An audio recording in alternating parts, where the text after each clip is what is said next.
Okay, hi everyone, welcome back. And in this update, we are going to do an Elliott Waves analysis in a very short time in this region for XCN. But before that, let me tell you, in the mid to long term, I am absolutely bullish and optimistic. Why is that?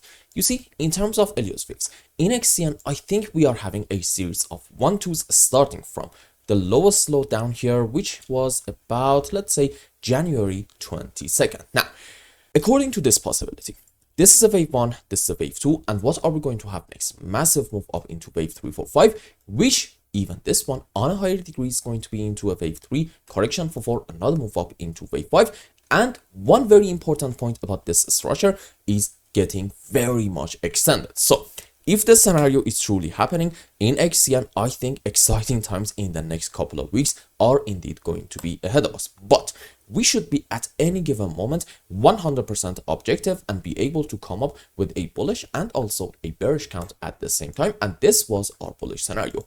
What about sort of kind of a bearish count? You see, that suggests instead of having a series of 1-2s, maybe we're just going to have in here the subwaves for a normal looking ABC zigzag. However, this isn't really my primary case. Why is that? Because in XCN, I am actually able to find the subwaves starting from the side to about here for an ABC zigzag, the complete subwaves. So this means maybe some sort of a low is already in. Second reason, recently in XCN, we managed to sort of kind of get back above this level, and in my view, this can be interpreted as an optimistic sign. So for these reasons, I'm not really going to have the bearish scenario as my primary case. Instead, I'm going to argue the 1-2 scenario, as long as I'm not proven otherwise, is going to be our primary scenario, which is indicating we're going to get hopefully soon a massive move up.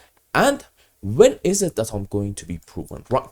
When we get a move down, and in that move we take this very important low about, let's say, 1.3 cents. Why? Because at that point, finding a 5 wave in this whole face up is going to be extremely challenging to a degree that is really not going to be anybody's primary case. And I'm going to say at that point, you know what, the bearish scenario is happening and we are most likely headed lower in order to buy the first target, take the lowest low down here. But I think at that point, since we are most likely going to lose this very important area as well, go down and reach to about the next important level all the way down here about, let's say, 0.8 to about 0.9 of a cent. So for now in XCN, I am bullish, and if we take this low, okay, that is going to be a very different story. Now, having said all that, let's go on some lower time frames and see what is happening. Excuse me, let's just go around here.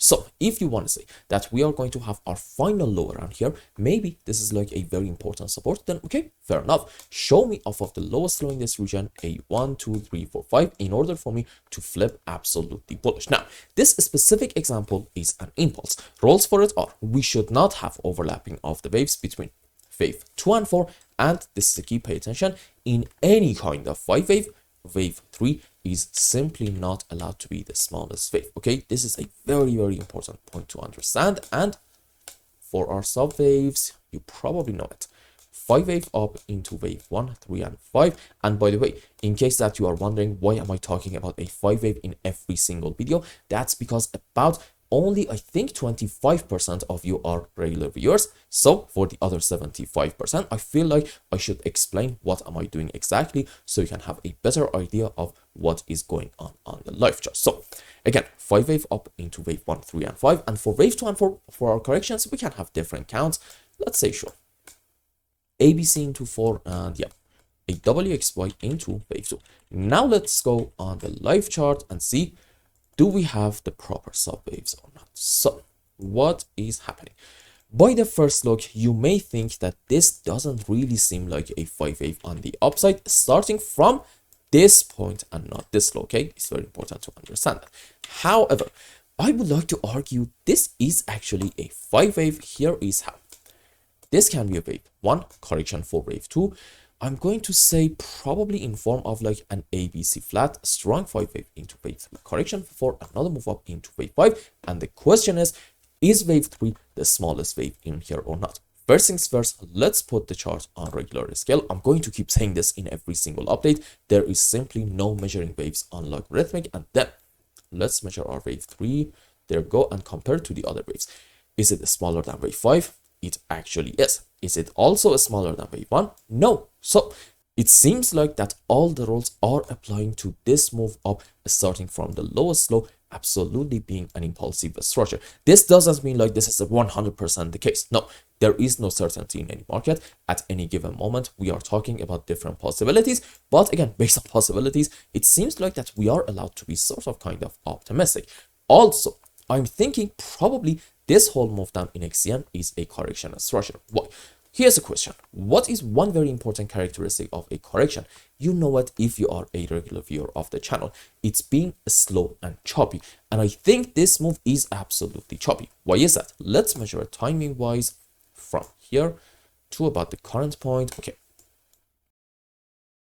As you can see, on 15-minute time frame, this move down is taking us about 330 candlesticks.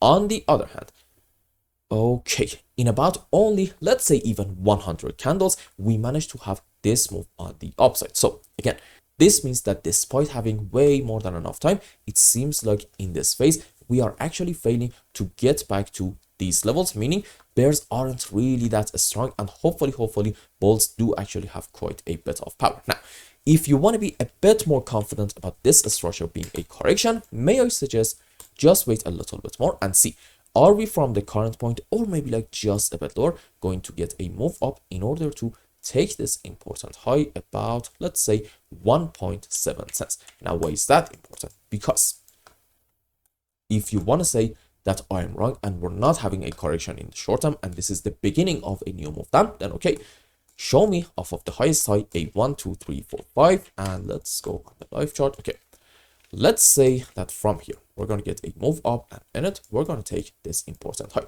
At that point, if you still want to be bearish in XCN, you have to pay attention. You have to be able to find from this point to about here a 5 wave on the downside. And again, once more, I'm going to say it, finding it is going to be very much challenging to a degree that is probably not going to be my primary case. And I can actually identify the sub waves in here for an ABC zigzag. Excuse me, let's just take this one. This is 1, 2, 3, 4, 5 wave down, and this is also yet another 5 wave impulsive structure down. Between them, I'm thinking no, it's not actually an ABC. I believe it's a WXY in form of a double zigzag, and then on a higher degree, okay, these can be the sub waves for an ABC zigzag. And what do you have on even a higher degree? I am really hoping that in XCN, we're going to have 5 wave up from here into a wave 1, followed by a correction for wave 2. And what is going to happen next, if this count is going to be hopefully in play, we're going to get a massive move up into wave 3 and 4 and 5. And why do I say a massive move up? Because one very important characteristic of wave 3 is what? Being very strong and sharp. This is why right now in XCM, I am actually sort of kind of optimistic. Question is, at what point am I going to be proven wrong? And I'm going to argue maybe we are going to have some more downward price action. I think if we get another move down from here in order to take this low, at that point, I am really going to have my eyes on these levels right in here, about 1.3 cents. And if we take them, okay, the story is going to be way different in the short term. And we are actually at that point going to be a bit more bearish than bullish. But even according to that scenario, the overall possibility is going to remain still very much optimistic. Why is that? Because let's go on daily time frame. Excuse me. There we go. Okay. Now you can have a better idea of what has been going on in the past, let's say 2 years. This is from here, 1, 2, 3, 4, 5 wave up, a rather clear one into a wave 1, followed by an ABC flat into wave 2, and then a strong 1, 2, 3, 4, 5 into wave 3, and whatever move on the downside that we had, or maybe we are having currently, odds are it's just going to be a correction structure. And again, this suggests even if we get another move down and in it, we possibly even take the lowest low down here, it's not going to be necessarily a bad sign overall at all, okay? It's just going to be part of the bullish process and the correction that we are having into this wave 4. And what's next? You know the story. We are going to have yet another magnificent phase of the bull run into wave 5. For these reasons, I'm having really hard time believing that in XCN, if we are going to have a good altcoin season, which I am kind of convinced that we are going to have, we're not going to perform well and we're not going to have a massive bull run. I think we do have a beautiful setup for a great looking alt season in XCN. And let's hope that from here we're going to get our move up and start the next major phase of the uptrend. And I hope I explained everything well and you understood what is going on in ONYX coins chart. Anyway, if you found any value in my content, I would really appreciate if you like this video and consider subscribing to my channel and follow me on Twitter. And if you want more, maybe you want a complete analysis for your own specific crypto, or maybe you want to learn some decent TA in order to be able to make good money in the markets, you can become a member and ask me anything you want. And until the next update, I hope you have a wonderful time. Goodbye.